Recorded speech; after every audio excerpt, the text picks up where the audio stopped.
ಈ ದಿನ ಶಿಡ್ಲಘಟ್ಟ ತಾಲೂಕಿನಲ್ಲಿ ಈ ಮಕ್ಕಳ ವಿದ್ಯಾಭ್ಯಾಸದ ಒಂದು ಸಂಬಂಧಪಟ್ಟಂಗೆ ಪ್ರತಿಭಾ ಪುರಸ್ಕಾರ ಕಾರ್ಯಕ್ರಮ ಅಂತ ಸತತವಾಗಿ ಸುಮಾರು 10-15 ವರ್ಷಗಳಿಂದ ಮಾಡ್ಕೊಂಡ್ ಬರ್ತಿರುವಂತದ್ದು ನಮ್ಮ ತಾಲೂಕಿನಲ್ಲಿ ಒಬ್ಬ ವ್ಯಕ್ತಿ ಅಂದ್ರೆ ಮಾನ್ಯ ಪುಟ್ಟು ಆಂಜನಪ್ಪನವರು. ಪ್ರತಿ ವರ್ಷದಂತೆ ಈ ವರ್ಷ ಇನ್ನೂ ಅದ್ದೂರಿಯಾಗಿ ಮಾಡಿದ್ದಾರೆ. ಅದರಲ್ಲೂ ಈ ಸಾರಿ ಸೆಕೆಂಡ್ PUC ನಲ್ಲಿ 3ನೇ ರ್ಯಾಂಕ್ ಮತ್ತು 6ನೇ ರ್ಯಾಂಕ್ ಬಂದಿರುವಂತ ವಿದ್ಯಾರ್ಥಿಗಳು ನಮ್ಮ ತಾಲೂಕಿನವರಾಗಿರೋದು ಅದೊಂದು ಹೆಮ್ಮೆ.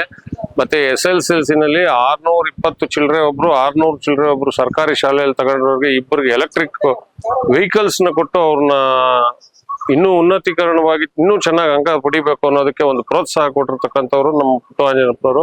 ಇಷ್ಟೆಲ್ಲ ಕಾರ್ಯಕ್ರಮ ಮಾಡ್ತಿದ್ದಾರೆ ಅಂದ್ರೆ ನಮ್ಮ ತಾಲೂಕಿನ ಜನತೆ ಅವ್ರನ್ನ ಅರ್ಥ ಮಾಡ್ಕೊಬೇಕು. ಇವತ್ತು ಎಲ್ಲಾರು ಬರ್ಬೋದು, ಯಾರ್ಯಾರೋ ತಾಲೂಕಿನಲ್ಲಿ ನಾನು ಮುಂದು ಅಂತ ಜನಸೇವೆ ಅಂತ ಮಾಡ್ತಿರ್ಬೋದು. ಆದ್ರೆ ಪುಟ್ಟಣ್ಣವರ ಒಂದು ಜನಸೇವೆನೇ ಬೇರೆ ರೀತಿಲಿದೆ.